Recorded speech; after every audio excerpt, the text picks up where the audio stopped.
Pues ya está grabando, ¿vale? Bueno, pues nada, vamos a empezar. Sergio, una cosita. Dime. Eh, Mira, la imagen que tengo aquí puesta es de tu blog, ¿vale? Vale, vale, no hay ¿Vale? No problema. hay ningún... Vale, vale. Bueno, pues nada, bienvenidos y bienvenidas a este nuevo videochat dominical del Bocanumi. Se ha tardado, pero es que el verano hay que respetarlo, aunque no a todos nos respete por igual. Unos tenéis más suerte que otros. Y en esta ocasión, pues bueno, hablaremos sobre un fascinante y a la vez misterioso tema. Para poneros en situación sobre el tema en cuestión, voy a rescatar un ejemplo que nuestro compañero Ángel Portillo puso en un programa de iVoox del canal de la Biblioteca de la Historia. Quiero que os imaginéis que estáis en el futuro, concretamente en el año 4000, sois unos adolescentes que estáis estudiando la historia de la humanidad. Y el profesor os comenta que desde mitades del siglo XXI hasta el siglo XXIV nada se conoce. Tan solo una simple e insuficiente columna de periódico perteneciente a una potencia que pervivió volviendo casi a una tecnología medieval. La historia tiene un agujero oscuro de 300 años, en la que solo se pueden hacer conjeturas de lo que pasó. ¿Qué ocurrió para que las grandes potencias fueran desapareciendo? Se pierde Internet, desaparecen documentos, la gente comienza a olvidar. Algo pasa para que un mundo tan avanzado deje de funcionar y nada más se sepa. Y para que 300 años después renazcan culturas distintas. Algo similar, salvando las distancias, ocurrió a mitades del siglo XIII, antes de nuestra era. En esa época, las grandes potencias del momento sufrieron algo similar a lo que he expuesto anteriormente.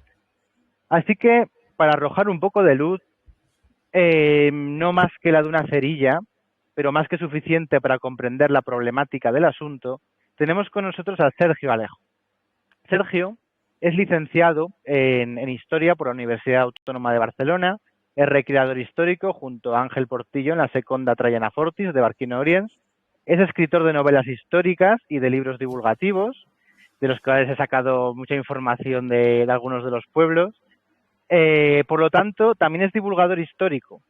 Hace el programa de Calamares a la Romana en su canal de YouTube y colabora en varios programas de podcast y de redes sociales. Pero sobre todo, y como dicen en las contraportadas de sus libros, es un apasionado de la historia antigua y concretamente de la griega y de la romana. Así que, sin más, y antes de que nos metamos en harina, me gustaría que Sergio nos hiciera una pequeña contextualización para poder tener una mejor visión del momento histórico. Es decir, ¿en qué momento de la historia de la humanidad estamos cuando suceden estos acontecimientos y cuáles son los grandes pueblos protagonistas del momento?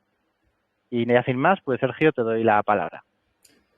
¿Qué tal? Un placer. Gracias por haberme invitado. En primer lugar, gracias a todos los asistentes por estar aquí presentes y aguantar la chapa que os voy a pegar. Seguramente es un tema que no es muy conocido, que eso es lo importante, que ya aviso, ¿no? Como decías tú en la presentación, que no hay muchas fuentes, porque sí que es verdad que se produce un vacío de fuentes. Ya lo hemos nombrado cuando hemos hecho todo el tema relativo a este periodo, a este final de la Edad del Bronce, ¿no? Un complejo momento que vive el Mediterráneo, sobre todo la parte oriental, ¿no? En la cual pues, se producen todos estos vacíos de historia que no se pueden ocupar con nada y no tenemos registros más que restos arqueológicos que son muy pocos y muy evidentes, que son de destrucción, evidentemente, que es lo que sirve para comprender que en ese momento hubo algo que causó realmente estragos en esta parte del Mediterráneo oriental, y lo que tenemos es básicamente lo que quedó en fuentes como los egipcios, ¿no? Que fue el imperio que logró sobrevivir a este convulso momento, a diríamos, este azote de que yo pienso ya a priori, ya os avanzo, y ya os digo que para mí es el mal llamado un momento de la invasión de los pueblos del mar, porque parece que sea una invasión en toda regla.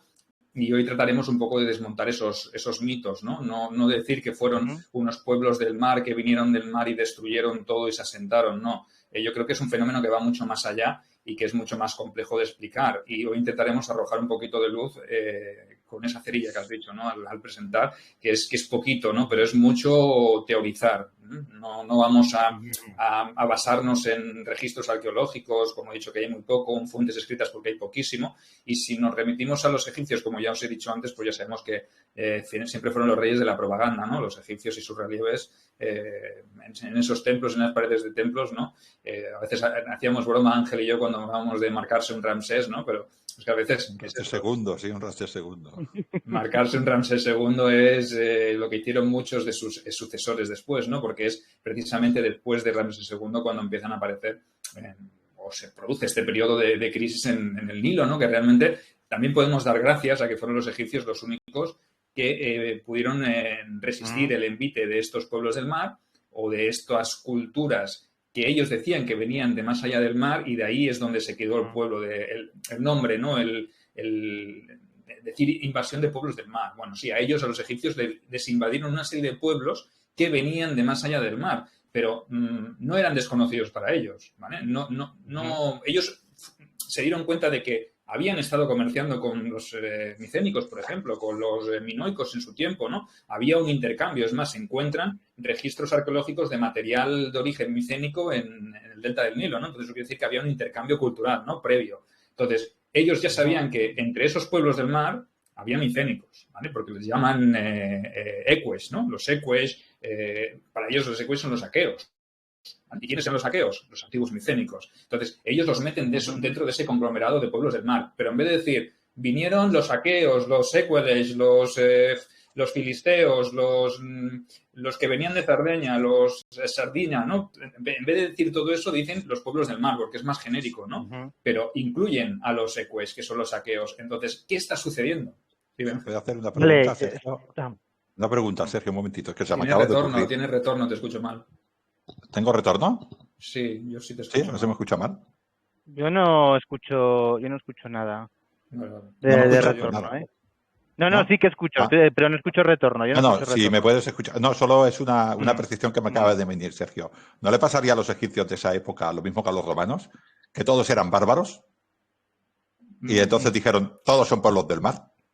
Sí, podría existir ese concepto, pero lo que yo digo que lo que me genera a mí la duda es que ya los egipcios, a los aqueos los conocían como aqueos, ¿vale? Entonces, ¿por qué en ese momento les llaman pueblos del mar, no? Porque es una invasión conjunta. Yo quiero que entendáis que no es que sean los aqueos que se lanzan al mar, sino que los aqueos se mezclan con los sécueles, se mezclan con los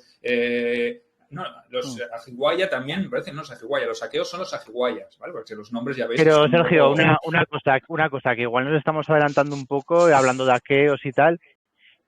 Vamos a poner un poco en contexto cómo estaba, a ver, en qué época pasa todo esto, es decir, si era la edad del hierro, la edad del bronce, y además, pues, qué pueblos había, porque estamos hablando de aqueos, pero igual hay gente que le suenan un poco, pero no sabe quiénes eran estos aqueos, a qué civilización pertenecían o tal, ¿no?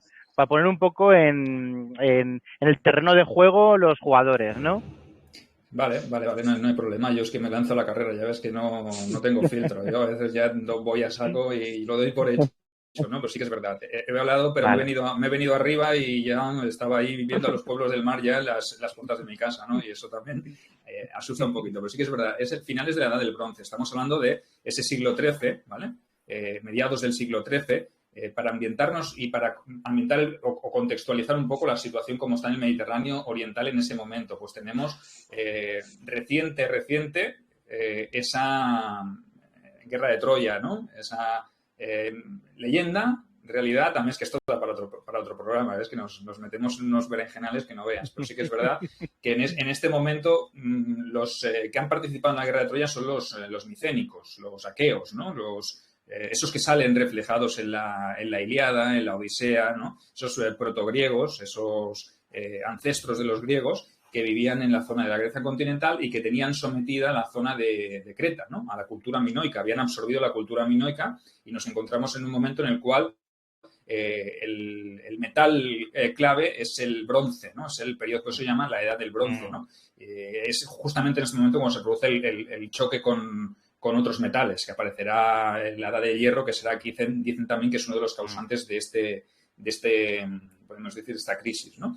Tenemos a los aqueos, por un lado, en la Grecia continental, que acaban de volver de la guerra de Troya, que acaban de asolar toda la zona de la Tróade, y en el Esponto, en el Mar Negro, en el acceso al Mar Negro.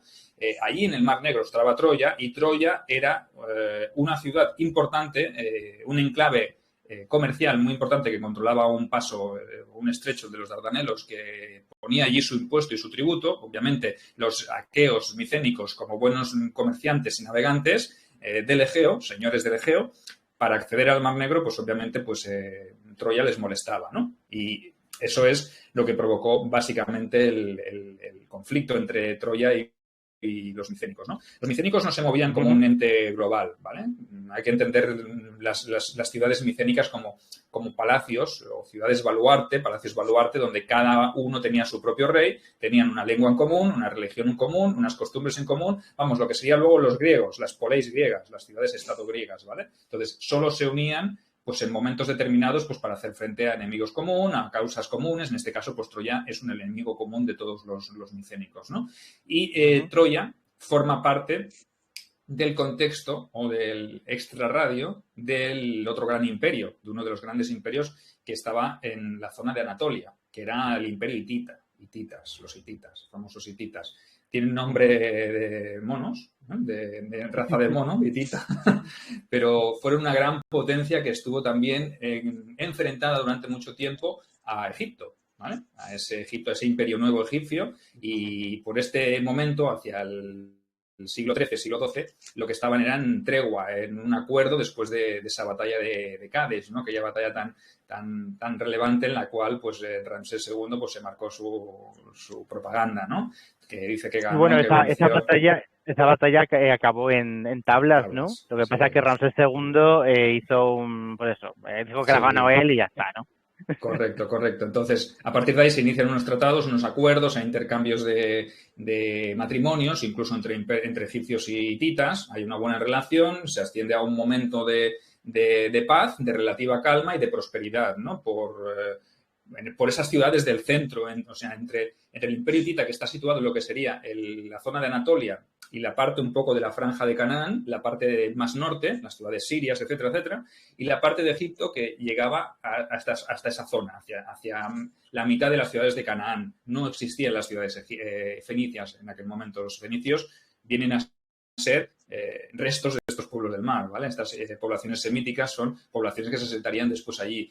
Por otro lado, teníamos al otro imperio importante de la zona de Anatolia, que era el imperio Mitanni, ¿vale? Los Mitanni también, un pueblo también hurrita, de origen hurrita, que también había estado en guerra con los hititas y que en este momento estaba bajo la órbita de los hititas.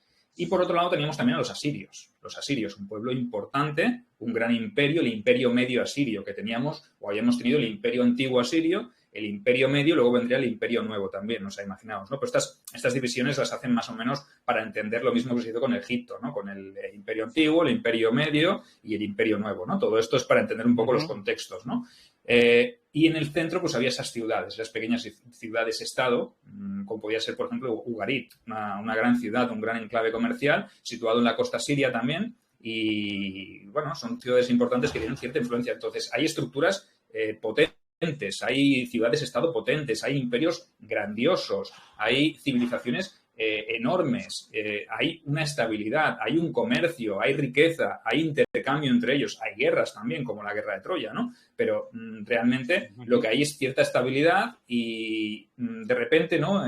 No sé si ya estáis más o menos situados en ese siglo XIII, después de esa guerra de Troya, al cabo de poco tiempo, empieza a darse o empieza a producirse ese cambio, ¿no? Pero no es un cambio de la noche a la mañana, sino que es algo progresivo y que no afecta a todos los imperios por igual. Es decir, no es que el día 1 de enero del 1250 todos los imperios caigan, ¿no? Todas las civilizaciones se colapsen, sino que es una cosa, un fenómeno progresivo, ¿no? Van apareciendo, pues, indicios de que algo está fallando, ¿no? Entonces, aquí es donde se ha dicho, o siempre se tendía a pensar, la historiografía, se tendía a pensar que de repente aparecen una serie de pueblos, sobre todo migratorios que vienen de la zona del norte de Europa, que arrastrados por X causas empiezan a moverse hacia el sur, hacia las costas del Mediterráneo y empiezan a hacer un peregrinaje. Se echan al mar y empiezan a distribuirse hacia la zona de los imperios hititas, hacia la zona del norte de Egipto, entrando por el delta, hacia el Levante, Grecia, incluso se desplazan hacia la zona de Italia y empieza como un movimiento masivo, pero en plan horda, ¿vale? Porque viene a ser eso, donde todos los pueblos se desplazan y empiezan a invadir y a destruir. Invadir y destruir, destruir, destruir. Pero claro, cuando hablamos de destrucción, pensamos que ese vacío de fuentes y ese vacío de datos es porque ha habido una destrucción por violencia y por guerra y por, yo qué sé, por imposición de las armas, ¿no? Y a veces no es tanto eso, sino que lo que intenté yo en mis artículos y cuando hemos hecho el programa en la Biblioteca de la Historia sobre el final de la Edad del Bronce, ha sido tratar de entender, primero, por qué se produce este movimiento masivo. Segundo, si este movimiento masivo viene o procede del norte de Europa o si puede venir del norte de Europa y venir también de las propias civilizaciones en apogeo en la Edad del Bronce que es cuando colapsan. Entonces, a lo mejor se puede producir a la vez un colapso externo y un colapso interno. Y todas esas causas mezcladas lo que hacen es que la Edad del Bronce reviente y aparezca otro momento histórico en el cual, obviamente, se tiene que construir desde cero, ¿no? Y al construirse desde cero, pues es verdad que tarda un poco en haber unos 300, 200, 300 años en que la gente deje por escrito los registros. ¿Por qué? Porque la gente está por otras cosas. Cuando uno está en periodo de crisis y cuando hay movimientos masivos, un cambio de los sistemas globales, tanto políticos, económicos, sociales, militares, socioeconómicos en global, cuando hay eso, la gente no está para escribir y dejar registros, sino que lo que sucede es que hay un vacío porque la gente está por otras cosas. Y cuando la situación se estabiliza, se calma, es cuando la gente empieza a dejar por escrito esos registros, ¿no? Y es cuando aparecen, pues, por ejemplo, en la Grecia continental aparecen los primeros tratados o los primeros libros de Homero, ¿no? Que escribe casi, pues sí, estaríamos hablando sobre el siglo IX, siglo VIII, ¿no? Y está narrando unos hechos de hace 500 años, que le han llegado por tradición oral. Y lo mismo pasa pues con los hititas, ¿no? Porque colapsan totalmente y desaparecen. Pero sí que es verdad que aparecen las ciudades fenicias, que aparece movimiento también en Italia, aparecen los etruscos también, que vienen a ser también Hay teorías que hablan sobre si los etruscos son originarios de Italia o proceden también de Oriente, esa teoría orientalizante, que últimamente la están descartando un poco. Sí que es verdad que podría ser una mezcla de población autóctona con navegantes fenicios, comerciantes fenicios o griegos que se establecen y se produce un mestizaje. Entonces, el mestizaje es eso, ¿no? Es cultura, ¿no? Entonces, empieza todo de cero y cuando la situación se calma es cuando aparece toda la escritura otra vez, ¿no? Y ese periodo de 300, 400, 500 años se le conoce como edad oscura, ¿no? Es una edad oscura global en el Mediterráneo. Y Egipto está por otras cosas también, porque se está reconstruyendo. Pero en esta edad oscura se supone que estos pueblos, sean quienes sean de fuera, sean también gente de dentro, ¿no? Que por determinadas causas se pueden rebelar o lo que sea.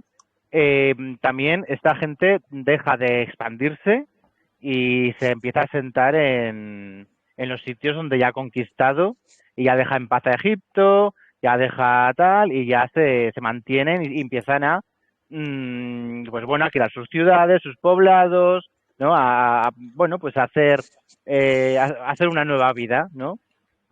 Bueno, eso no lo sabemos tampoco. No sabemos si se produce un mestizaje, si son asentados en algún lugar, si siguen habiendo movimientos migratorios. Lo único que sabemos es que Egipto se convierte en un estado tapón. Es el único que sobrevive. Mantienen las estructuras, ¿por qué? Porque quizá ya estaba prevenido por las otras culturas y sabía lo que le venía, se pudo preparar. Era un imperio todavía, el imperio nuevo era un imperio fuerte. Quizá no colapsó desde dentro, que también eso es importante, que a lo mejor los otros sí que colapsaron desde dentro y ya les fue imposible sobrevivir. Sabemos que los propios imperios entre sí se solicitan ayuda, pero no pueden ayudarse porque cada uno tiene su historia, ¿no? Es decir, sabemos por registros que se han encontrado en tablillas, sobre todo en Ugarit, que las nombró Ángel también muy bien cuando hicimos el programa, un registro del rey de Ugarit que está pidiendo ayuda porque tiene ciertas naves que están ya a la vista de su ciudad, que al fin y al cabo no son muchas naves, ¿no? Pero realmente es una petición de ayuda, pero nadie le puede dar respuesta. ¿Por qué? Pues porque los demás también están en la misma situación. Entonces, aunque no sea un colapso simultáneo, sí que es verdad que uno va detrás de otro. Entonces, cuando tú tienes tus propios problemas, no te puedes preocupar de ayudar a los hititas. Por ejemplo, los egipcios y los hititas, ya os he dicho que tenían un acuerdo, una tregua o una política común, sobre todo por tema matrimonial. los príncipes herederos egipcios se casaban con las princesas hititas. Entonces, ¿qué pasa para que luego los propios hititas pidan ayuda a Egipto y Egipto no pueda responder? Porque Egipto también tenía sus propios problemas, ¿no? Entonces, además, colapsan. Sergio, si me perdonas, no sé si me escuchas ahora mejor. No, te escucho con audio, con eco, pero bueno, es igual tú habla. Bueno, si me puedes entender al menos. Es que los hititas, en el caso de los hititas, es que desaparecen del todo. Los hititas están prácticamente en su máxima expansión y de golpe desaparecen. Sabemos de ellos por algunos textos en la Biblia y por lo que nos dicen los egipcios, desaparecen hasta mitad del siglo XIX. No sabemos nada de ellos. Es que se borran de la historia en nada, en 2 generaciones. Es una burrada, Sergio. Sí, lo que yo no sé, que es verdad que sí, que se produce un fenómeno de destrucción, que gracias a esa destrucción también por incendios, sabemos que la capital Hattusa se destruye por violencia, ¿no? Y gracias a eso se conservan tablillas que se encontraron a principios del siglo XX, ¿vale? Y ahí sí que podemos tener algo de información. Pasa que no es una información sobre lo que ocurre en el momento, porque no da tiempo a escribir cuando te están atacando. Entonces, son registros de escritura hitita y registros administrativos, como pasó con el lineal A y el lineal B de los micénicos y los minoicos. Eso nos da cierta información. Lo que pasa que, imaginaos, quizá los hititas que sufren esta destrucción tan letal no desaparecen, o sí desaparecen del mapa, pero se añaden a estos movimientos migratorios. Es lo que allí es donde yo voy. Cuando colapsa el imperio y las estructuras políticas, sociales y económicas petan, esta gente, ¿qué va a hacer? Lo más probable es que intente buscar otro lugar donde establecerse, o los que se han establecido ya originen un nuevo estado o un nuevo régimen para intentar organizar los restos. Entonces, es posible que dentro de los pueblos del mar que atacaron a Egipto también arrastraran gente que venía del reino hitita. Es muy probable, ¿eh? Entonces, las teorías vienen dadas muchísimas. No sé si queréis que entremos a hablar un poco de las teorías, si alguien tiene alguna pregunta o... No, que es curioso que el tema de que vengan de fuera, de que sean pueblos que pudieran venir de fuera, que pillara, si solo vinieran de fuera, que pillara desprevenidos a esos pueblos tan potentes como los micénicos y los hititas, ¿no? Es extraño, o sea, tiene que haber algo más, o como dices tú, otra tecnología, como por ejemplo el hierro, o revueltas por tema de sequías, o temas de hambrunas, o temas tal, porque es que si no tampoco se entiende mucho, ¿no? Así como cuando las invasiones en el tema romano de los godos y tal, había un toma y daca, de alguna manera, hasta que se iba, pero aquí tampoco hay datos sobre eso. No hay datos de que hubiera tomas y dacas. Parece como que los absorbieron, los invadieron, no lo sé, que igual sí que hubo un toma y daca. Igual sí hubo un toma y daca, no lo sé. Es curioso, sí, pero es verdad que parece como que es una cosa que o no se ven venir, o sucede de repente, o está mantenido en el tiempo, pero nadie deja registro de esta situación que está viviéndose, o se juntan varios factores, ¿no? Porque muchas veces tratamos de arrojar un poquito de luz y es difícil. Lo que sí que es verdad que la situación tiene que cambiar de alguna manera, tanto a nivel externo como a nivel interno, en las propias civilizaciones, porque colapsan por fuera, seguramente, pero colapsan también por dentro. Entonces, esto quiere decir que a lo mejor son efectos o causas concadenantes. Es decir, no es que venga un pueblo del norte y te invada y ya se acabe todo, no. Sino que aprovechando que viene un pueblo del norte y que tal, la gente de dentro también colapsa, pues por lo que decíamos, ¿no? Porque, yo qué sé, hay muchísimas teorías, ¿no? Hay desde terremotos, hambrunas, sequías, una sequía. Aunque hay un periodo de sequía, nosotros todo ahora lo estamos viviendo, ¿no? En la actualidad sabemos lo que puede provocar y las consecuencias que trae esto a corto o medio plazo, ¿no? Entonces, una sequía que acabe con las cosechas, no hay para comer. La gente, cuando no tiene para comer, hace lo que tiene que hacer. Hay revueltas internas porque normalmente los centros de poder eran los que almacenaban o gestionaban todos estos recursos. Es decir, en las ciudades micénicas, en las ciudades aqueas, los palacios baluartes son los que gestionan las cosechas, los que las reparten luego entre sus ciudadanos. En los hititas funcionaban igual.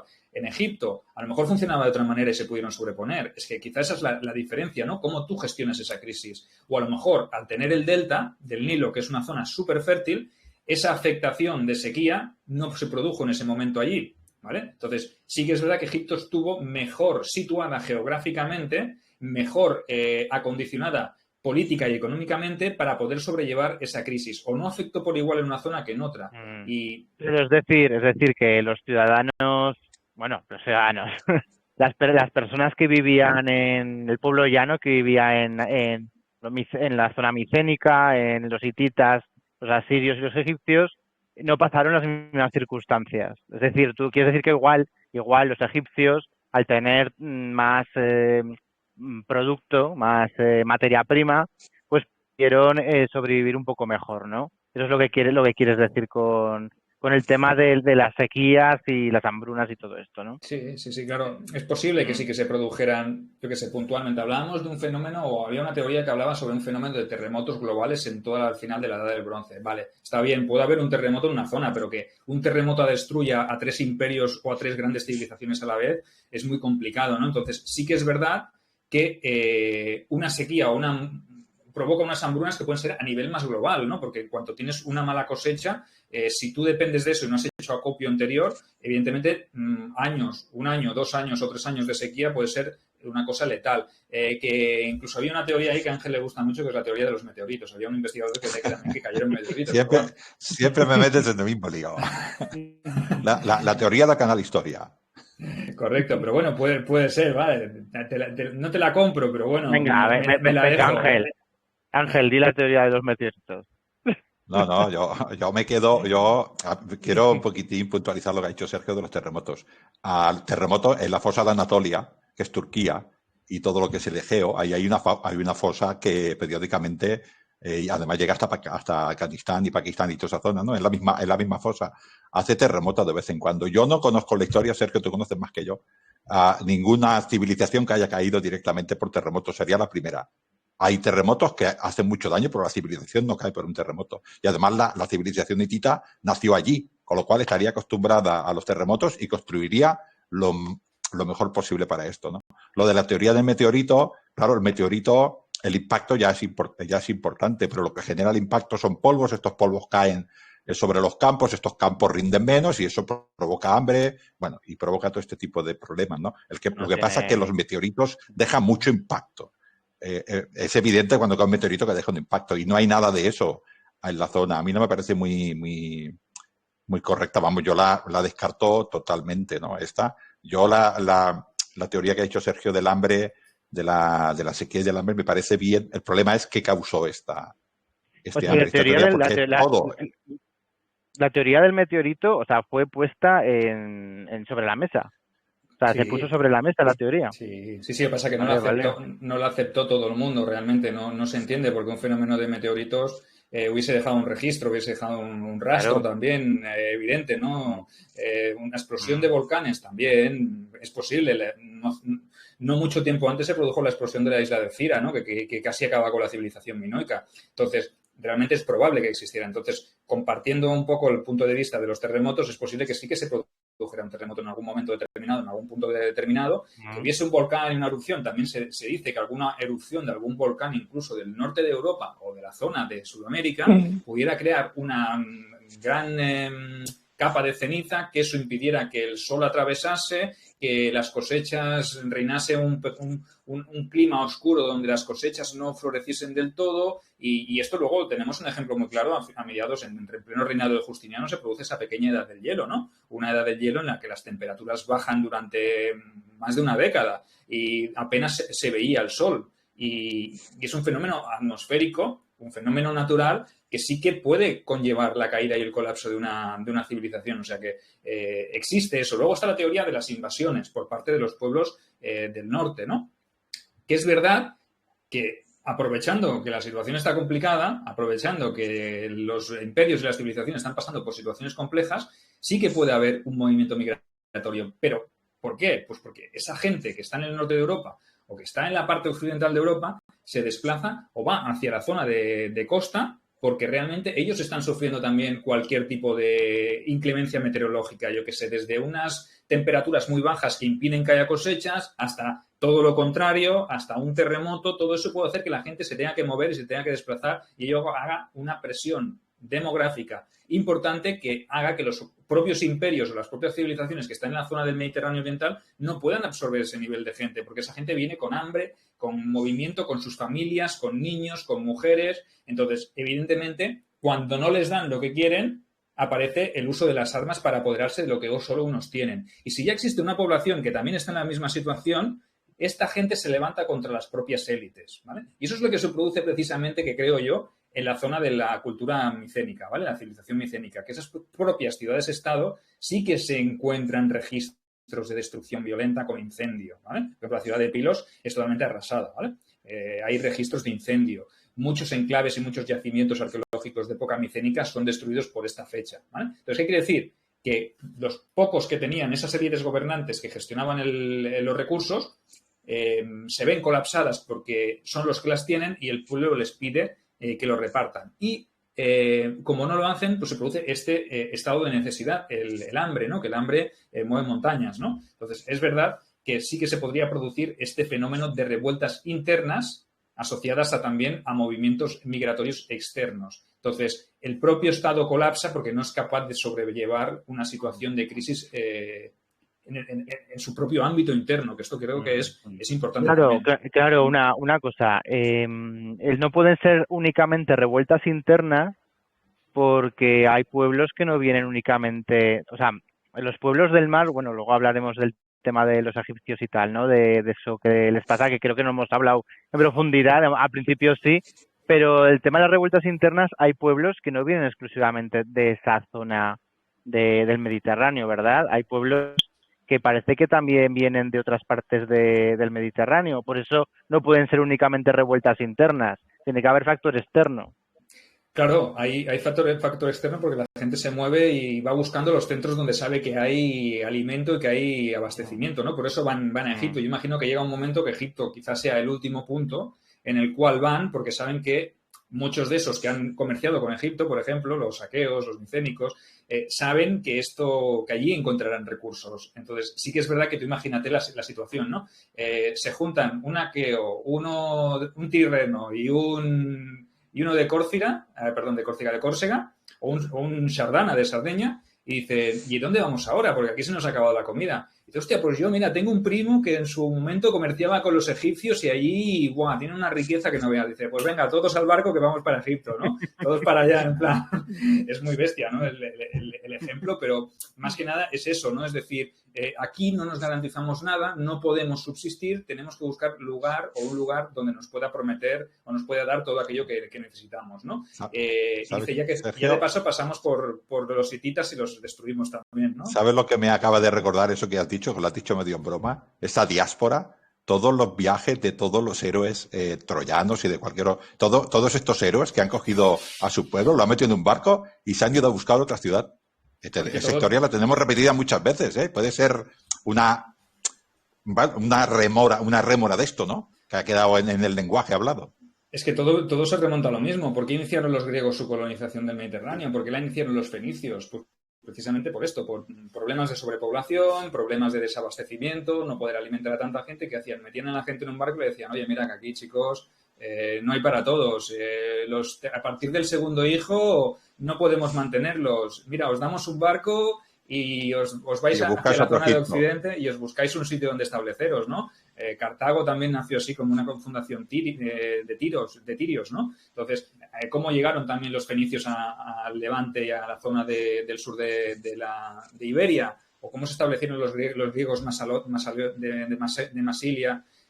Bajaron también, eran foceos que se establecieron en Masilia. O sea, imaginaos, los foceos estaban en la zona de Jonia, en Asia, en lo que es la actual Turquía, ¿no? Es el Levante. ¿Cómo acabaron los foceos allí, que fueron expulsados por las tropas del Imperio Aqueménida? Los echaron, les destruyeron la ciudad, les dijeron, os busquéis la vida. Y los foceos cruzaron desde Turquía y se establecieron en Marsella, en Ampurias y en Córcega. Sí, en Córcega. O sea que, imaginaos, ¿no? Ese periplo, ¿no? Necesidades. En cada momento, pues las causas son las necesidades demográficas, económicas, políticas, pero también puede ser exiliados políticos, también podía ocurrir, ¿no? ¿Por qué lo hacen? Pues imaginaos que hasta los espartanos fundaron una ciudad. Los espartanos, tan inmovilistas como eran, fundaron Tarento, ¿no? O sea que es una situación compleja. Es lo que te decía, Sergio, que esto lo hemos visto 300, 400, los poceos estos creo que son del siglo VIII o VII antes de Cristo, ¿no? Lo hemos visto, pues también podría pasar en el siglo XII, o sea, una solución que los pueblos del Mediterráneo han encontrado siempre, ¿no? Coger barcos y ir hacia donde pensaban que había, como has dicho tú, hacia Egipto, que seguramente pensaban que había queso por las calles, ¿no? Allí habría para comer. Sí, no. Y luego está la teoría esta que hablábamos de la imposición del hierro, ¿no? Muchas veces dices, hostia, es que tiene que haber algo que hiciera que las estructuras establecidas, esos grandes, esas élites, ¿no? Que realmente eran las que combatían, ¿no? Porque no hay que perder de vista que las élites eran las privilegiadas que combatían en sus carros, con sus armaduras buenas de bronce. El pueblo llano era el que se pagaba lo que se podía, ¿no? También funcionaba así el tema de la guerra, ¿no? Entonces, ¿cómo es posible que fueran machacados o fueran vencidos o destruidos por pueblos que en teoría deberían ser más atrasados? Pero se dice, yo también lo comparto, que es que hubo una evolución, una revolución tecnológica, añadiendo en este caso el hierro como elemento que causaba, se sobreponía o superaba al bronce. O sea, las armas de hierro destruyeron o acabaron tecnológicamente eran superiores, ¿no? Entonces también es verdad que se produce una innovación que ayuda a que estos pueblos, ya sean exteriores o sean interiores, se venzan a estas grandes culturas y las puedan destruir, ¿no? Y luego está la mega ultra super teoría, que es la que me he inventado yo, que seguramente que Ángel también la tiene, y muchos autores, no quiere decir que yo me la haya inventado, que existe, que también, pero yo es la que más comparto, ¿no? Que es la teoría del todo, ¿vale? Que es el conjunto de todas estas teorías en una sola, ¿vale? Es decir, ¿por qué se produjo todo esto? Se produjo por terremotos, por hambrunas, por sequías, por revueltas internas, por imposición de armas, por violencia y por supremacía de un metal sobre el otro. ¿Por qué? Porque unas son causas de las otras y otras son consecuencias de las unas. Entonces, si tú juntas todas estas teorías, es posible que en el Imperio Hitita sucediese una cosa porque hubiese un terremoto. Tú imagínate, un terremoto que destruye Hattusas, ¿vale? O la dejan semidestruida. ¿Qué pasa? Se rompen, se pierden cosechas. La gente no tiene que comer. ¿Qué hacen? Asaltan la ciudad, la incendian, intentan entrar a los palacios para saquear. Usan la violencia y es el propio pueblo hitita el que se rebela contra sus señores.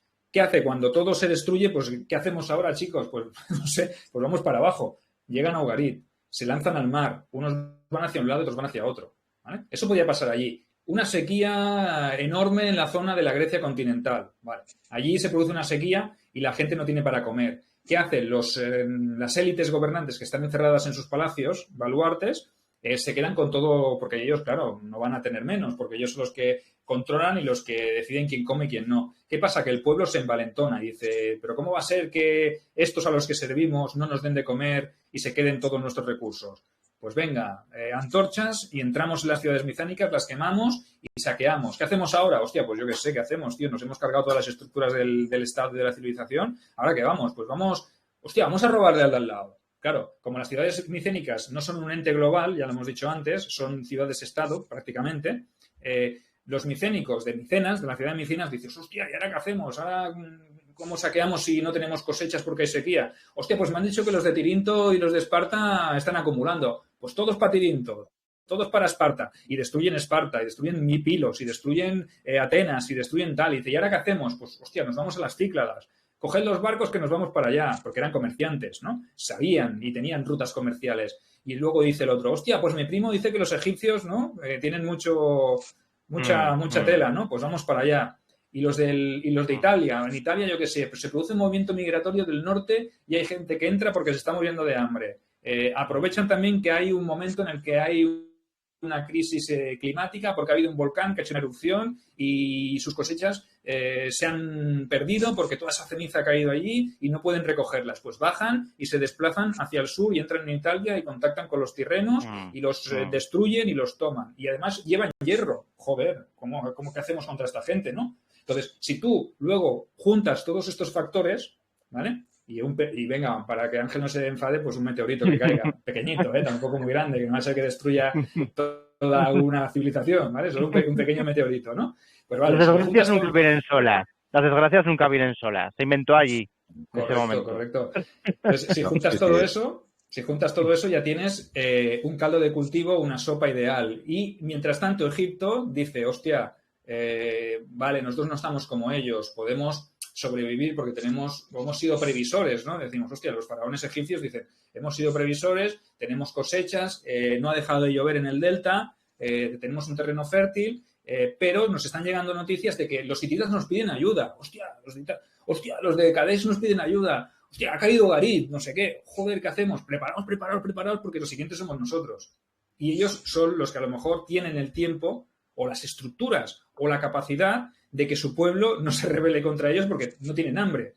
Y entonces pueden mantener una estructura firme que es capaz, en una cruenta batalla como es la batalla del Delta del Nilo, que esta sí que la narran las fuentes, aunque sea un relieve como este que sale aquí en la imagen, ¿no? Que, vemos ahí el faraón súper grande destruyendo a miles y miles de pueblos, de gente de los pueblos del mar, ¿no?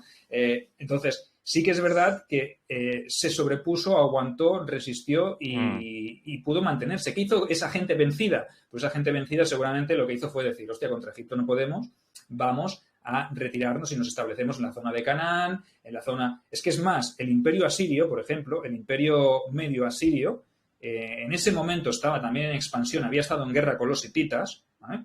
Tenía cierta hegemonía sobre la zona de norte del Tigris y el Éufrates y resiste.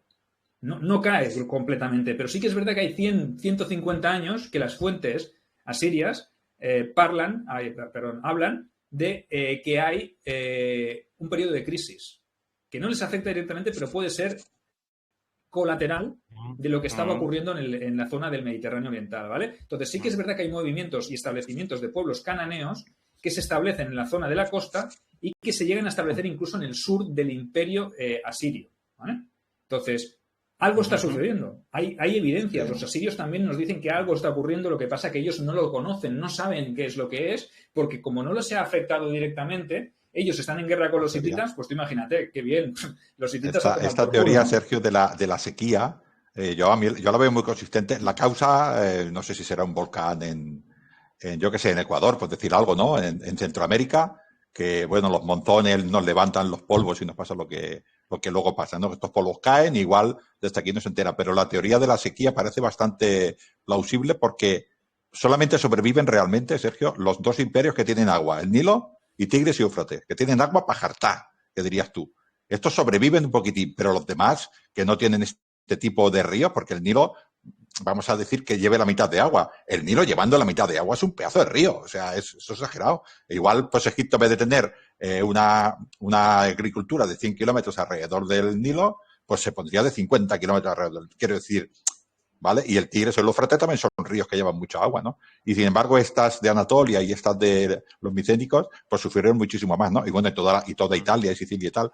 Yo creo que la sequía es bastante plausible y además genera todo lo que has dicho, que son desplazamientos de pueblos externos y evidentemente hambre interna y también levantamientos internos, ¿no? Y esto es el efecto dominó. Vale, y luego Bueno, espera, Sergio, sigue. Dime.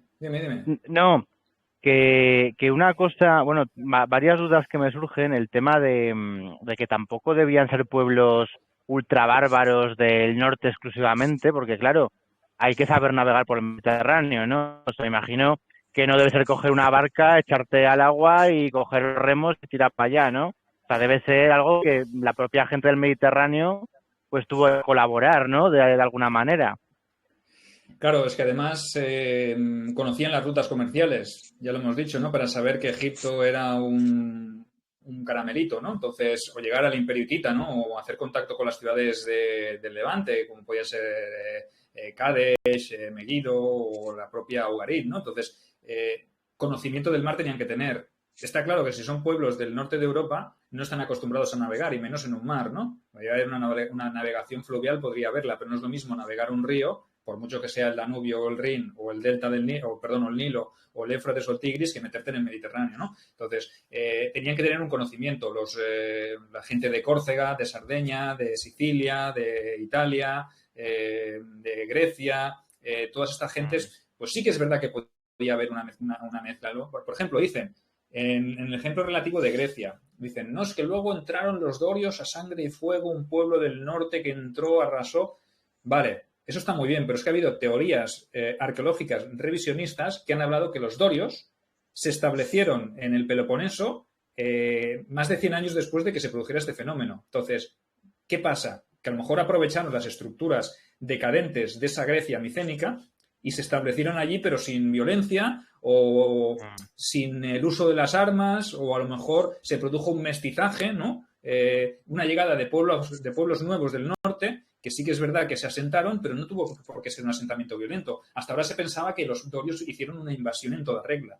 Y ahora, revisando, se está pensando que no fue una invasión, sino que aprovecharon la desorganización o los restos de esa cultura micénica, ¿no? Entonces, ¿que tenían que saber navegar? Sí, porque los egipcios, cuando hablan de los pueblos del mar, les llaman por su nombre y además dicen que es un conglomerado de pueblos. Entonces, ¿qué es lo que puede impulsar a gente de diferentes culturas y de diferentes pueblos a lanzarse en coalición, a luchar por establecerse en un sitio, por saquear un territorio? Pues una necesidad apremiante como puede ser el hambre, ¿no? Es que allí la gesta, lo que me parece, la gesta impresionante no es que el egipcio venciera a los pueblos del mar, que encima lo cuenta de una estrategia, ¿no?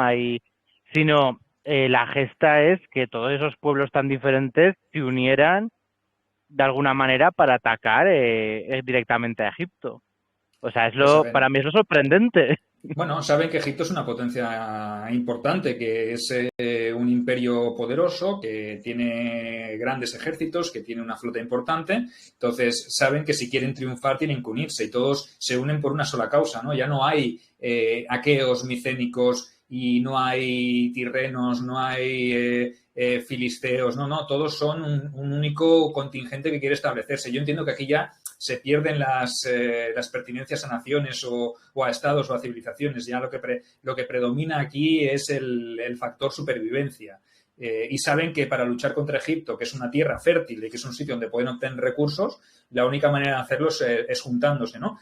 Sí que es verdad que hay estudios que dicen que algunas de las invasiones o de las entradas de estos pueblos fueron de manera individual, ¿no? Es decir, unos se desplazaron hacia tal sitio, otros se movieron desde aquí, otros vinieron desde Oriente y en momentos determinados, como pudieron ser los egipcios, se convirtió como una especie de coalición por necesidad, ¿vale? Entonces, a lo mejor de aqueos no había muchos, pero sí que es verdad que a lo mejor estamos hablando de, yo que sé, de una flota, no puedo dar números porque no existen, pero más o menos lo que dicen los egipcios que hubo una cantidad de pueblos que los enumeran. Si quieres, los nombramos un poquito para que la gente sepa de dónde venían todos estos pueblos del mar, pero, por ejemplo, hablan de los Shardana o Sherden, cuyo origen, ya digo yo, que es un poco impreciso, pero que fueron los que provenían posiblemente de la zona de Cerdeña, ¿no? De ahí el nombre de Sherden, de Sardinia, ¿no? De Sardeña, ¿vale?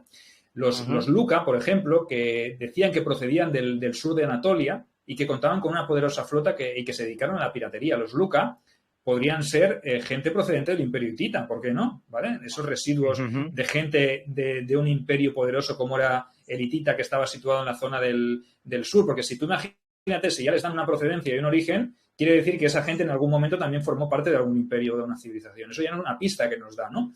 También nos habla de los Teresh, que podían ser los ancestros de los tirrenos o de los etruscos, los Shekelesh, que podían estar relacionadas con Sicilia, los Peleset, que podían ser, que se les asocia por el nombre a los filisteos, aunque algunos también dicen que podrían proceder de Creta. O sea, imagínate, los antiguos minoicos que estaban bajo la órbita de los micénicos, ¿vale? Los Chequer, con TJ, Chequer, que podían ser una rama también de los Peleset o incluso originarios de la zona de la Troade, ¿vale? De Troya, ¿vale? Los Denien, aliados de los dos anteriores y que posiblemente también estuvieron asentados en la zona de Grecia. De ahí vendría el nombre de los Danaos. A los Danaos se les conocía también así a los griegos micénicos que estuvieron combatiendo en Grecia. En la guerra de Troya se les llamaba aqueos, danaos, micénicos. O sea, tenían varios apelativos, ¿no? Y luego, por ejemplo, estarían los Hueshes, que serían vinculados a Wilusa. Wilusa, ¿qué es Wilusa? Wilusa no es otra cosa que Troya, el nombre hitita de Troya. Entonces, los Hueshes podían ser descendientes de esa guerra de Troya, gente que sobrevivió o que vivía en esa zona y que luego se añadieron también a una de esas campañas. O sea, los egipcios nos nombran a todos estos pueblos, los tienen localizados, los tienen separados, saben que ese es tal, saben que ese es cual. Entonces, pueblos del mar, ¿por qué voy a decir vinieron los Hueshes, no? Digo, vinieron los pueblos del mar. Y dentro de los pueblos del mar había todas estas culturas, gente que venía desde el Tirreno, desde la zona de Córcega, o gente que venía de Anatolia y gente que venía de Grecia. Las zonas donde seguramente antes llegó todo este fenómeno de la crisis. Y, obviamente, el objetivo final, pues en este caso era Egipto, pues porque realmente lo que hablábamos antes, ¿no? Los recursos, ¿no? Un lugar que todo el mundo conocía y que, como tú muy bien decías, pues existían unas rutas comerciales previas y la gente sabía que se podía navegar. Y pueblos con conocimientos marítimos. Evidentemente, los aqueos eran, los micénicos, los griegos micénicos eran grandes navegantes, los minoicos también, la gente que vivía en Troya también, los hititas también tendrían sus pinitos, y la gente que vivía en el Tirreno, en Córcega y en Sicilia son gente de isla. Entonces, son gente que conoce también el movimiento por el mar. Entonces, ahí, si lo juntas todo, pues ya tenemos una mezcla perfecta, ¿no? ¿Qué ocurrió después con estos pueblos del mar? Pues poco a poco se fueron asentando, imagino, ¿no? Se fueron estableciendo, fueron resurgiendo los nuevos estados, ¿no? Los nuevos imperios. Y poco a poco, pues cuando la gente se establece y empieza la mejora, las condiciones meteorológicas, climáticas generales también van mejorando, porque a lo mejor todo responde a un proceso cíclico, pudo haber una sequía durante un tiempo, luego la gente empezó a ver cosechas, empezó a ver buen tiempo y empezó a resurgir todo, pues oye, también empieza a resurgir la cultura, que quizás lo último, ¿no? Lo primero es las necesidades básicas, ¿vale? La comida, sobre todo, el establecimiento, el urbanismo, la generación de nuevos asentamientos, la utilización de antiguos asentamientos y de aparición de nuevos. Y también es verdad que en este periodo oscuro se encuentran registros arqueológicos de cerámica procedente de Micenas, o de la cultura micénica, en Chipre, en el Levante, en Egipto. O sea, quiere decir que parece que poco a poco se va restableciendo un poco la antigua normalidad. Lo que pasa es que la gente está para otras cosas. Y llega un momento que cuando todo se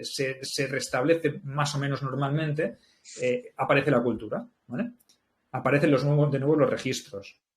Pero, evidentemente, en todos esos tiempos hay gente que con el paso de los años, la información se va perdiendo. Entonces, lo que le llega a Homero, que habla él del siglo XII, a lo mejor es 3/4 partes inventado, ¿vale? ¿Por qué? Porque le ha llegado a él por tradición oral. Es decir, fulanito le dice a sus hijos, le cuenta historias sobre la guerra de Troya o sobre los movimientos de crisis que hubo en el Imperio Hitita. Antes, hijo mío o nieto mío, recuerdo yo antes cuando vi las naves que venían hacia Ugarit y el rey pidió ayuda a Egipto y nos dejaron ahí tirados como ratas y nadie nos vino a ayudar. Y luego tuvimos que coger los bártulos e irnos y nos establecimos. Y dice, pero abuelo, ¿y qué hacemos ahora nosotros en Córcega?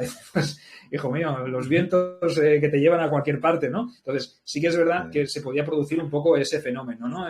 Empieza la tradición oral a explicar mitos y leyendas que son historia en realidad, pero que con el paso de las generaciones pues se va perdiendo. Y cuando aparecen personas que quieren dejarlo por escrito, imaginaos lo tergiversado que puede estar la historia ya, ¿eh? Puede haber dado un giro sustancial. Y de lo que ocurrió a lo que se explicó, pues a lo mejor ha variado muchísimo. Ya nadie se acuerda lo que realmente ocurrió. Entonces... Y una cosa, Sergio, respecto a Troya, bueno, ya los demás. Antes has dicho que podía estar bajo la órbita hitita cuando hubo esa guerra, porque la guerra se sabe que existió, o es una leyenda, o sea, o forma parte de la leyenda, o... Vaya pregunta, Sergio, vaya pregunta. No, bueno. A ver, son las 8:30, si queréis hablo más de la guerra de Troya, pero...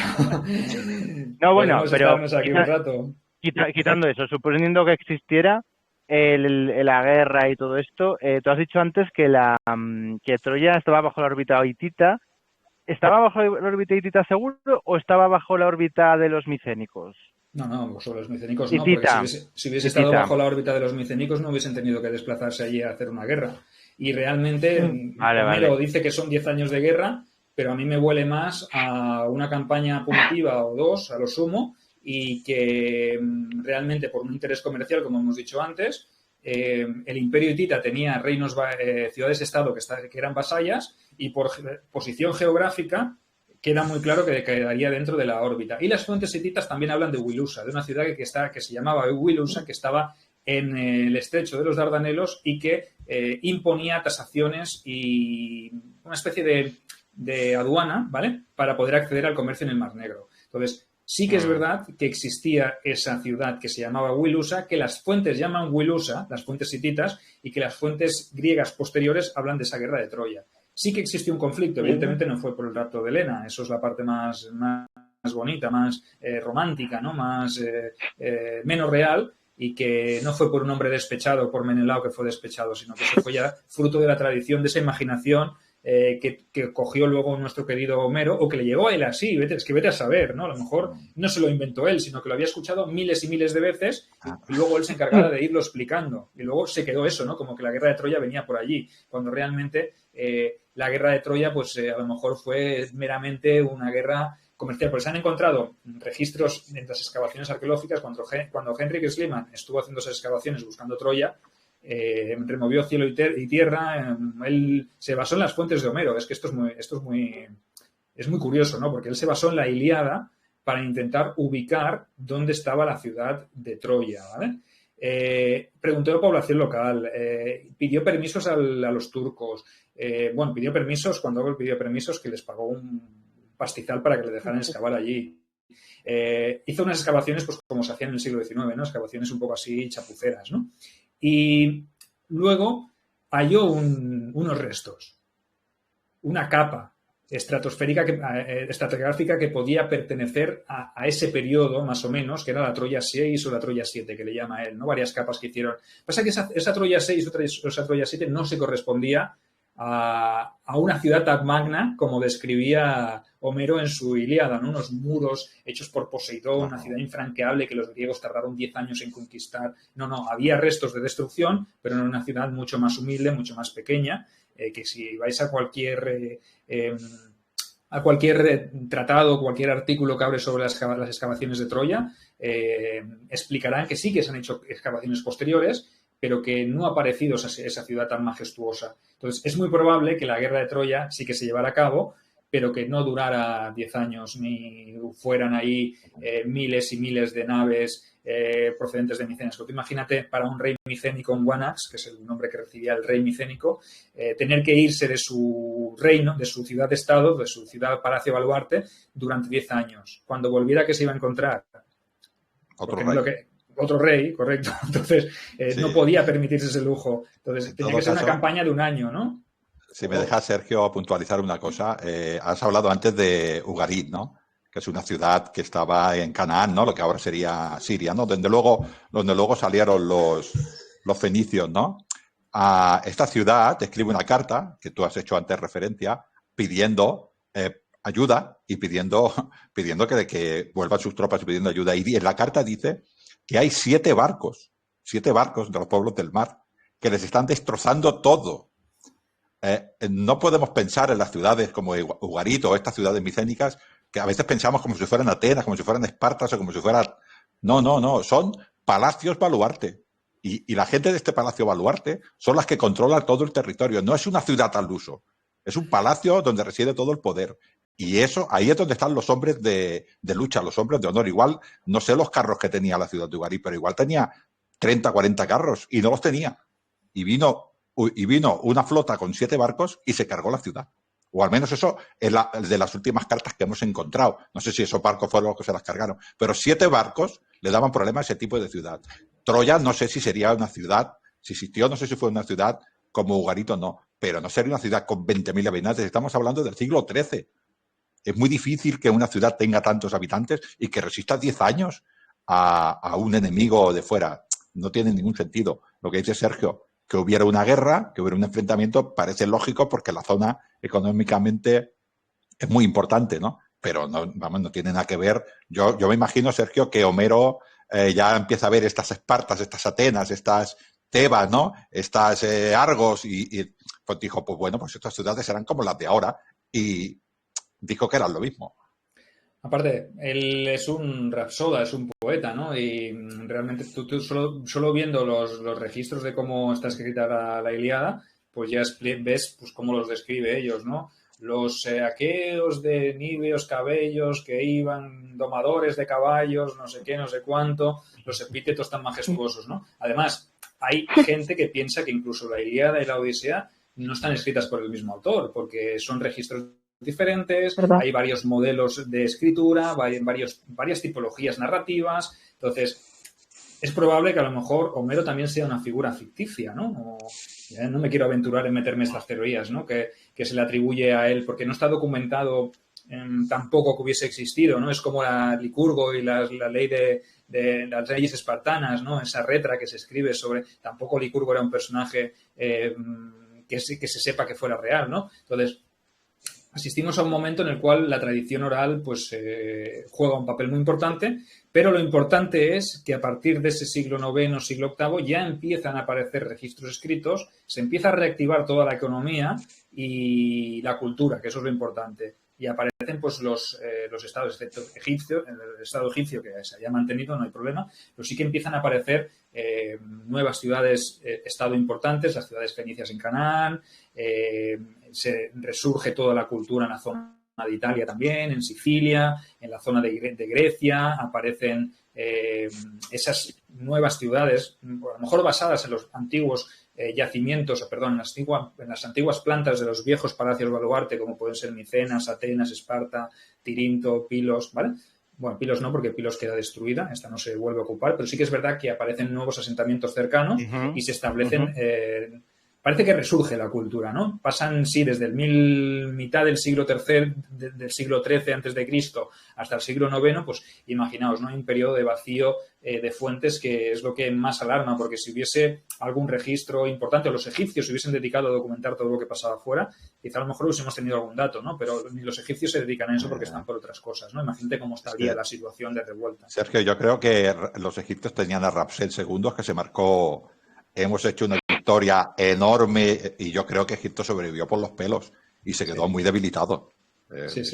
Vamos, se quedó allí en el ring y dijo, pirquetita, que me quede como estoy. Sí, porque Egipcio llegaba hasta, lo que ha dicho antes Sergio, ¿no? Hasta mitad por Palestina, sí, todo esto, ¿no? Llegaba hasta allí y luego se quedó solo con el delta, con lo que es el delta y el río, ¿no? Correcto. Sí.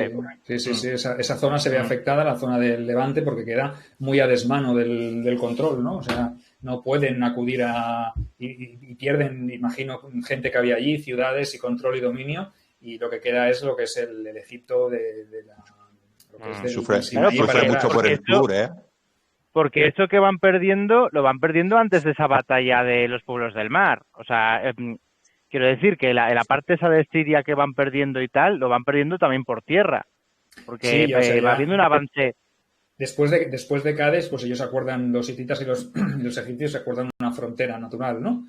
Pasa que luego imagino que con el movimiento de las invasiones y los movimientos migratorios, no me gusta llamarle invasiones tampoco, con esos movimientos de esa crisis, de ese final de la Edad del Bronce, sí que es verdad que lo que se pierde es la zona del Levante. Egipto no va a poder llegar a controlar esos territorios, deja a su suerte a esas ciudades que estaban bajo su dominio y se centran exclusivamente en lo que es el reino egipcio, pero lo que es la zona del delta y lo que es la zona africana, digamos, ¿no? Para que nos entendamos, ¿no? Se abandona la zona del Sinaí, zona del Levante, todo eso queda como un poco a su suerte, ¿no? Entonces, Egipto se mantiene pues por los pelos, como dice Ángel, ¿no? Parece que es Merentaj, el faraón Merentaj, que es sucesor de Ramsés II, incluso Ramsés III, que ya es de la dinastía 20, ¿vale? O sea, la dinastía 19 y la dinastía 20 son las que más o menos se ven afectadas por este momento de crisis, ¿no? Y luego vienen pues un montón más de dinastías y decir que que Egipto no Pero desaparece.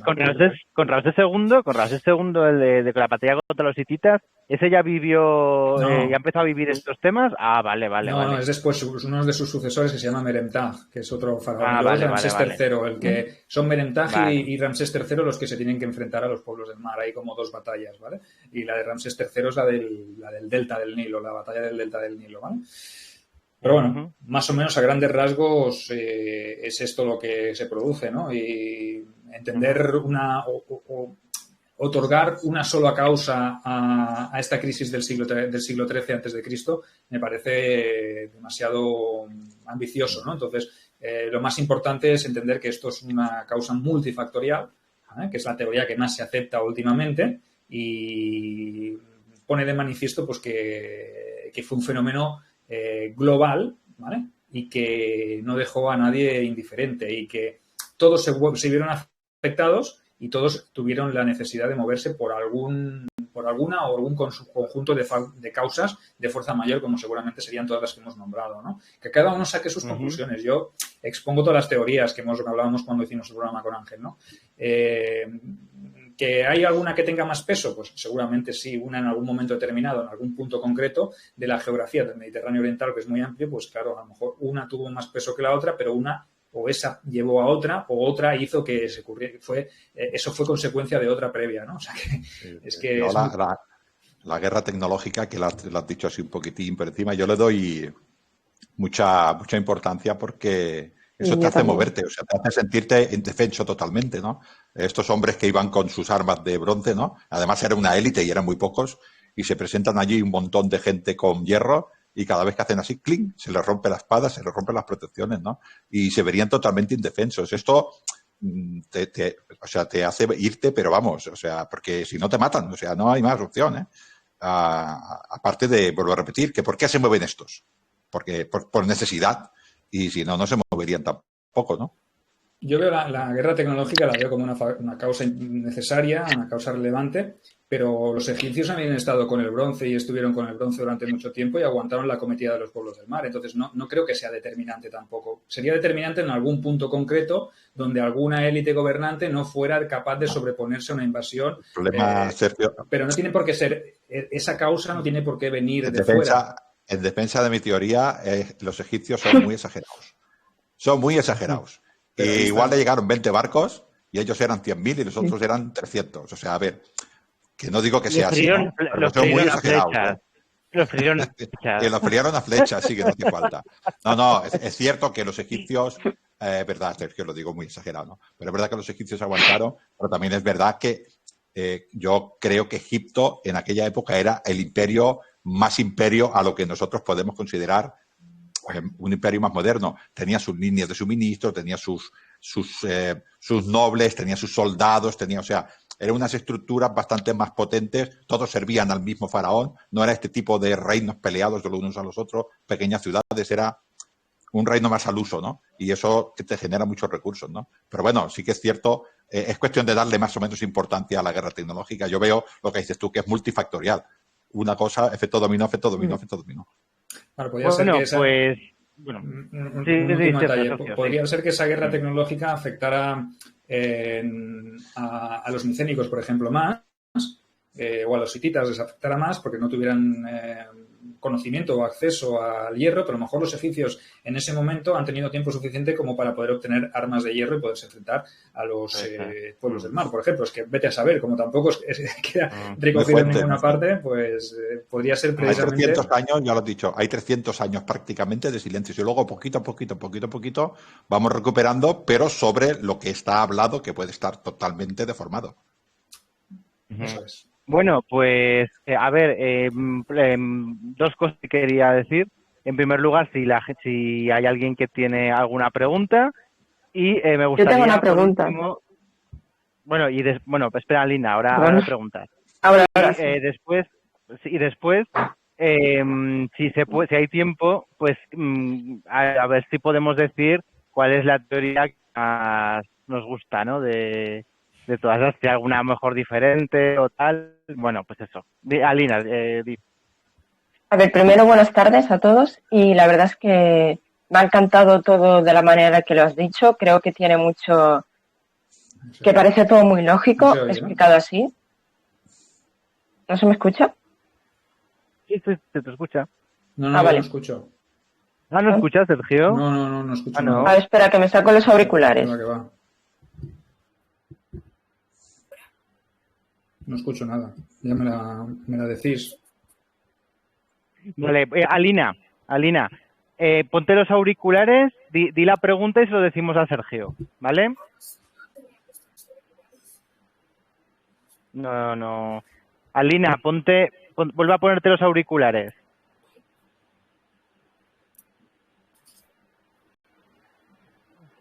Escuchamos. Antes sí, se lo decimos. Vale, venga, di la pregunta y se lo decimos a Sergio, ¿vale? O la reflexión que quieras. Vale, que a mí me ha gustado mucho de la manera tan lógica que lo ha explicado todo, sobre todo haciendo referencia al Jotiflos, a Homero, que es un hombre hablante, que habla, que quiere decir el que no ve. Entonces, también muy bien el hecho de que era un rapsoda. Y mi pregunta era, sobre todo, que todas estas cosas que ha dicho afectaran al lineal B, que es una lengua que no se sabe de dónde viene, que nadie ha podido identificar. Esa era mi pregunta. Vale. Pues a ver, Sergio, Alina ha dicho que le gusta mucho las referencias que has hecho a Homero, ¿vale? Y que lo has explicado todo muy bien. Y luego su pregunta es exactamente la lineal B, que creo que es la lineal B, es la micénica, ¿no? Micénica. Pues Sí. tú dices, Alina, que no se ha podido descifrar aún, o sí que se ha podido descifrar, ¿no? La lineal Sí, B. el lineal B sí. Es el lineal A el que nos ha descifrado. Vale, me he equivocado. Era la contraria. Pues el lineal A, que porque aún no se ha podido descifrar. Exacto. El lineal A.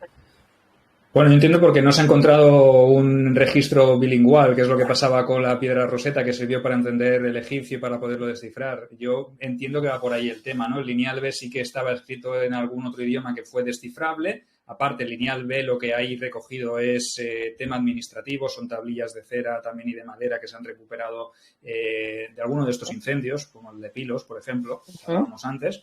Y el lineal A pues es como el ibérico, ¿no? Como el antiguo íbero, ¿no? Que todavía no se ha encontrado una piedra roseta que nos sirva para compararla. Pues esto es muy importante, ¿no? Porque a veces son alfabetos totalmente diferentes, porque los alfabetos del lineal A y lineal B eran por signos y por dibujos, eran muy, muy extraños de descifrar. Entonces no se ha podido descifrar todavía porque no hay una comparativa, ¿no? Con un lenguaje actual, o por lo menos con un lenguaje antiguo que esté descifrado. Es decir, si estuviera escrito o comparado con el egipcio, ya podríamos descifrarlo porque ya tendríamos la piedra roseta egipcia que nos sirve para hacer la comparativa con el egipcio que estaba me parece que era en cuneiforme y el de símbolos, me parece que estaba así para poderlo descifrar.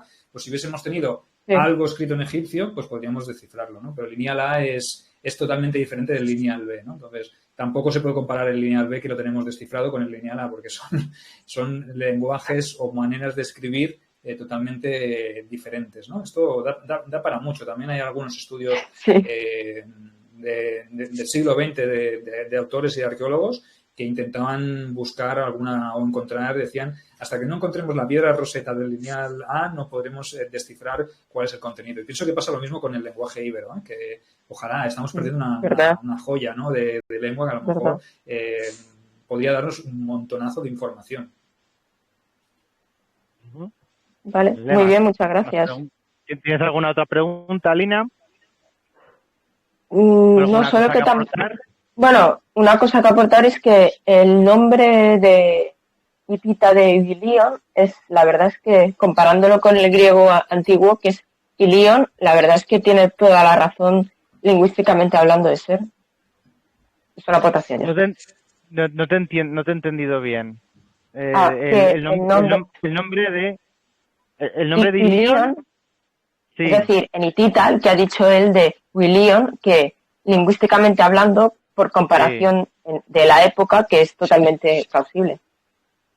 Vale, que el nombre de hitita de Ilion creo que es, no sé, Ilion creo que es, ¿no? ¿Dices, Alina? ¿Ilion? Sí, que es totalmente plausible por comparación de la época. Sí, Exacto. Wilusa, Ilion, ¿vale? Buscan una similitud. Wilusa, sí. Es más, Homero en la Ilíada es ahí. La Ilíada es, realmente el título es Ilion, ¿no? Ilíada, Ilion. Entonces, el nombre de las fuentes hititas que le dan a la ciudad de Ilion, a la sagrada Ilion, como le llama Homero, que es Troya, es Wilusa. Y Wilusa puede ser un derivado, Ilion puede ser un derivado de Wilusa, de los hititas, como los micénicos la conocían. Y es verdad que cuando habla Homero de Troya, la llama la sagrada Ilion. Y Ilion puede ser un derivado de Wilusa. Pero las fuentes hititas le llaman Wilusa y las fuentes micénicas de ese momento, o lo que registraran ellos, podía ser que le llamaran Ilion, ¿vale? O es una traducción al griego de tiempos de Homero también, ¿vale? Podría De ser. Wilusa, Ilion, ¿vale? Incluso, Sergio, podrían ser ciudades diferentes, más o menos cercanas. También. Podría ser también que existiera un paralelismo y que Wilusa no fuera solo una ciudad, sino que fuera un conjunto de ciudades o que hubiese una ciudad que estuviera en la zona del estrecho y otra que estuviera más dentro de tierra, ¿no? Esas zonas, hemos hablado, Sergio, muchas veces de la economía. Esa zona era imposible que los hititas, los micénicos o la civilización que fuera no colocara allí algo para controlar el paso. Así que durante diferentes épocas podría tener diferentes nombres. Es posible también. Bueno, Correcto. pues a ver si hay alguien más que quiere hacer alguna pregunta. O apunte, Carlos, Ana. No, yo como apunte decir que, a ver, a mí me encantan estas charlas porque siempre me dejan con el culo torcido respecto a lo que yo sé, ¿no? Es verdad. Son cosas que se agradecen mucho. O sea, Sergio, te felicito porque has hecho una charla maravillosa. Y claro, yo sí que había leído cositas de estos pueblos del mar, pero claro, según donde lo leas o según donde esto, parece que salen del fondo del mar cual Davy Jones con su holandés errante y se plantan ahí Muy verdad. en las costas de no sé dónde y se montan unos cipotes del copón, ¿no? Cuando verdaderamente sí que es un tema muy misterioso, pero el misterio no viene de quiénes eran. O sea, tú has nombrado antes de una serie de pueblos que podían ser, ¿no? Pues los Sardana, los Luca, todos estos que has comentado. El misterio viene de por qué se mueven todos esos pueblos. Ese es el verdadero misterio. Yo a tope con Ángel, meteorito y a tomar por el culo, ¿eh? O sea, todos a No, Sergio dice que Ángel piensa en Ya la has liado. Ya la has liado. No, Ángel, colega. Esa es tu teoría, Carlos. No, coño, los heavy somos así. Y porque no puede ser una lluvia de hachas, que si no una lluvia de hachas. Mi teoría es otra. A ver, esta es mi teoría de broma. Esto y los dioses. Es mi teoría de broma. Pero mi teoría de verdad, yo creo en otra teoría multifactorial. No, pero incluso, fíjate, a esta teoría multifactorial lo que pasa es que no he querido meter baza por no cortar la presentación. Ahora. Que iba muy fluida. Que incluso yo siempre hago un poquito los deberes, ¿no? Cuando vengo al chat, que incluso hay una teoría de un tsunami. Que en ese momento, es verdad. Pues que hubiera una especie de calentamiento global, se derritieran los polos y zonas de estas, sobre todo por la zona micénica, ¿no? Por todo esto, pues se vieran sepultadas por el mar, ¿no? Y esto, según parece, se sustenta porque descubrieron las ruinas de una ciudad que se llama Pablo Petri, que estaba bajo las aguas, ¿no? Entonces, el verdadero misterio es ese, no es quiénes eran esta gente. O sea, esta gente son los pueblos que habéis comentado y que evidentemente, troncos, vámonos a echarnos al mar, que aquí ya no Son los pueblos que había. Claro, o sea, es por qué movió toda esta gente. Es el auténtico misterio de todo esto, ¿no? Y luego un pequeño apunte friki, el dibujo que ha puesto aquí Jesús del faraón gigante con el arco. O sea, me recuerda un montón a Sauron mandando a tomar por culo con la maza a todos los elfos y todo en la batalla del Monte del Destino. ¿Ves ese pedazo de faraón? Joder, pueden venir 100.000, 200.000, lo que quieras. Si de un flechazo te cargas a 50.000, o sea, es una cosa tremenda. Era un Ramsés. Un Ramsés de la vida, sí. Pero...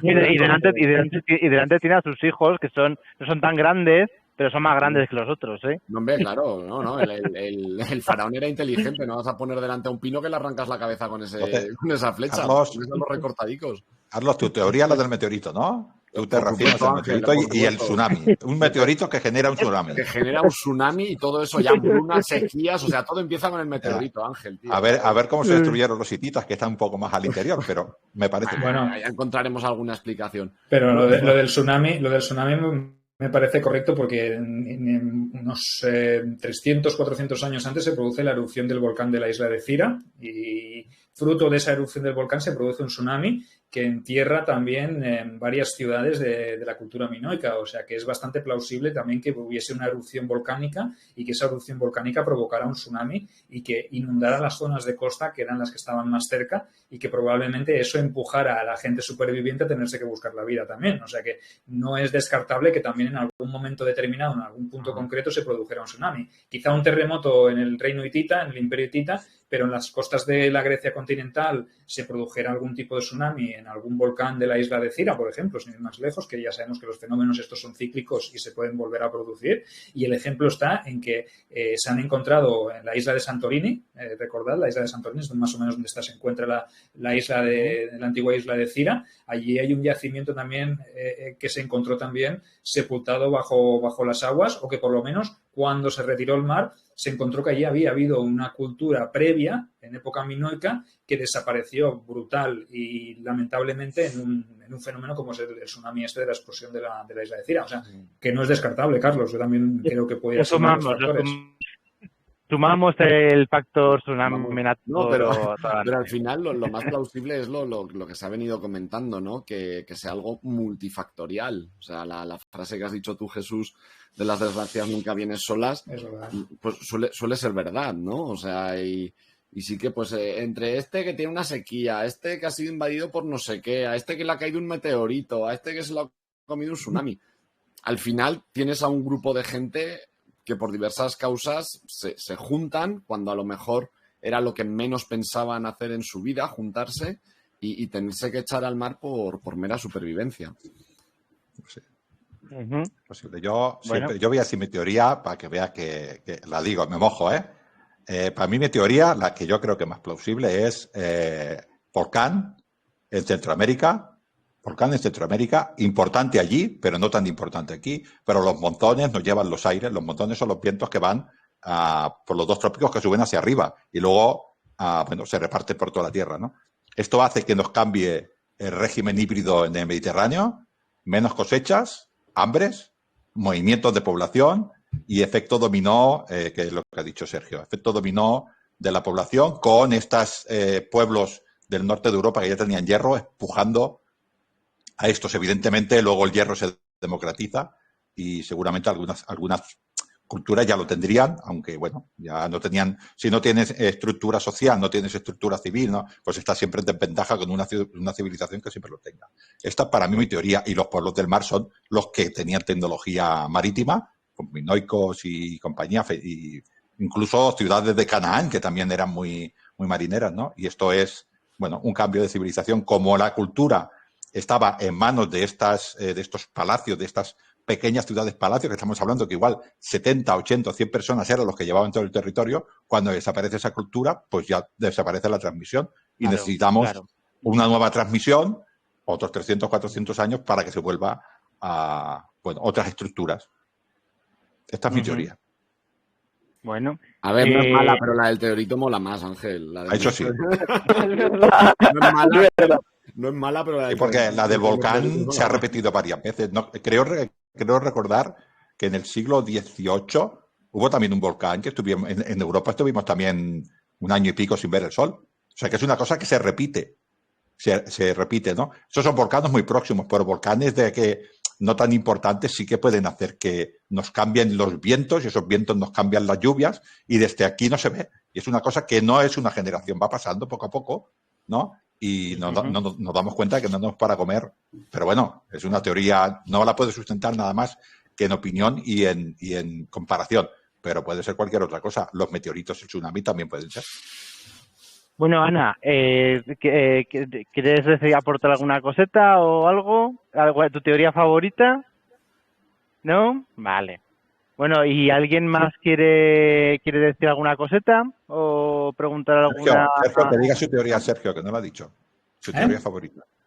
Yo ya la de todo, yo compendio un poquito Todo. de todo, sí, yo me alineo con esta teoría de un poco una cosa lleva a otra y en algún punto determinado pues una tiene más fuerza que otra y yo qué sé, no es un fenómeno global, tampoco a lo mejor la sequía no afecta a toda la zona del Mediterráneo Oriental, pero sí que hay una parte que empuja a otros y evidentemente que también añado el tema de los movimientos migratorios por parte de gente de población de la Europa central o más incluso el norte, ¿no? Que es un fenómeno que se producirá durante toda la Edad Antigua también, o sea, todos esos pueblos germanos, los pueblos de las estepas también empujan y proceden y empiezan a empujar a otros, es decir, todo es un continuo, ¿no? Uno me empuja a mí, yo me muevo. Me parece que como que cuando rompes de alguna manera cierto equilibrio, se revuelve todo. O sea, es como si rompes un poco el equilibrio se puede arreglar. Pero como se rompa un poco más de la cuenta, pues se puede liar todo de una manera tremenda. Y luego el tema del hierro. Yo creo que todo esto no hubiera sucedido así, de esa manera, si no hubiera llegado la edad del hierro. O sea, si no hubiera más lento también. entrado en juego el tema del hierro contra el bronce. O sea, no sé, o sea, yo creo que eso también es clave, ¿eh? Para mí la clave es esa. Pero al final también es un poco lo que dice Ángel, son circunstancias que se repiten, ¿no? Porque en la conquista de América, por ejemplo, entre muchos otros factores, uno fue pues que los nativos iban con lo que iban en las manos, los otros ya llevaban armas con armas de fuego. O sea, al final ese choque tecnológico también determina ciertos asuntos, claro. Totalmente. O sea, el choque tecnológico del hierro contra el bronce, eso es fundamental. Por eso ha dicho antes que los egipcios, que igual a lo mejor ellos ya conocían, ya tenían armas de hierro, que tampoco lo sabemos.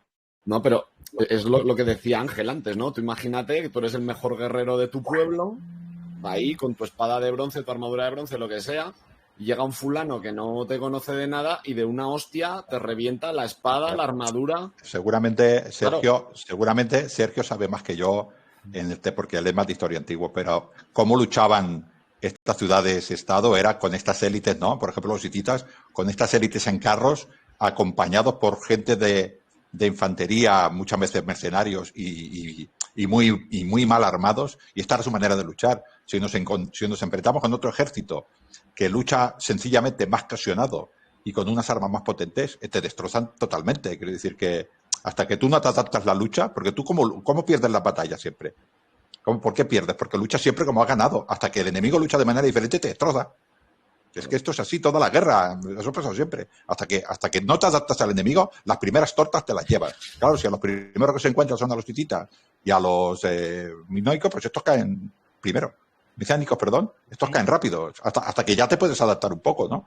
Porque claro, tú sigues con tus carros y con tus lanzas y con tus... esperas que el noble venga a lanzarte una jabalina para que caiga, y el otro no va con noble, el otro va con infantería y te lanza cada vez que te acerque. La manera de luchar es muy importante en los ejércitos, ¿no? Como no tenemos nada escrito, tampoco lo sabemos, ¿no? Con lo cual, no solamente que tengan hierro, sino las maneras de luchar. Si era más democrático el hierro, que había más gente con armas que no en estos que solamente llevaban armas estos nobles, ¿no? Es muy complicado esto, ¿no? Porque, claro, ¿cómo luchaban en aquella época? Nos pensamos también que luchaban como los romanos o como... No, era otra manera muy diferente de luchar. Bueno, pues si no hay ya ninguna pregunta y nada que aportar, si hay alguien que quiera preguntar alguna cosa más, es su oportunidad. Y si no ya, pues nos despedimos a Sergio. Bueno. Aquí está el micro, para que no la escuchamos. Escuchamos a Lina, si estás hablando. No. O sea, me ha quedado todo súper claro y súper bien explicado todo, la verdad. Súper bien. Vale. Bueno, pues nada, eso que ha dicho Alina, que le ha quedado todo súper claro, todo súper claro. Pues yo creo que a todos los demás también, o sea, ha sido un coloquio, una charla bastante... A mí me ha encantado por eso, porque realmente es un tema que tampoco ha perdido el misterio. Simplemente el misterio ha cambiado de sitio. O sea, la pregunta ha pasado de ser quién era esta gente a por qué se movió esta gente. Por lo menos en mi caso, que soy aquí el más profano de todos. Ocultista. Claro, sí, Sergio ocultista. Es dictador de la República Romana Calamar por algo. No te piensas que es porque no, es porque se lo gana. Hombre, sí. No, ha sido una Bueno, charla estupenda. pues oye, Sergio, bueno, estás en el grupo, estás en Volcanumis también. Tenemos que contar contigo muchas más veces. Y oye, muchas gracias. Ha sido una gran explicación todo lo que has dicho. Y nada, y si quieres decir alguna cosa a terminar. Uy, no se oye. No se oye. No se te oye, Sergio. A ver. A ver que no se le oye. No se oye, ¿no? No, no se oye, no. Qué raro. ¿Se habrá silenciado sin querer? Esto les pasó a los micénicos, que ya dejaron de hablar. Lo, A los tititas. no, lo hemos dejado agotado, no le sale la voz, tiene el micro encendido y todo. Estoy moviendo Pero él la no se oye. Él no se oye. no. Es raro. No se oye, sí. Bueno, pues nada, que está teniendo Sergio problemas y ya, pues bueno, pues ha sido algo maravilloso. Muchas gracias, Sergio, y esperemos contar contigo muchas veces más. Venga, pues oye, Venga, y la vaya colgaremos bien. en YouTube, ¿vale? La charleta. Venga. Vale, hasta buenas luego. noches. Hasta Hasta luego. luego, gracias, Hasta luego. Sergio. Gracias. Hasta luego. Hasta luego. Hasta luego, Miguel. Hasta luego, Oscar. Bueno, pues nada, vamos a parar ya esto. A ver. Vamos a ver aquí. Finalizar video chat. Video chat.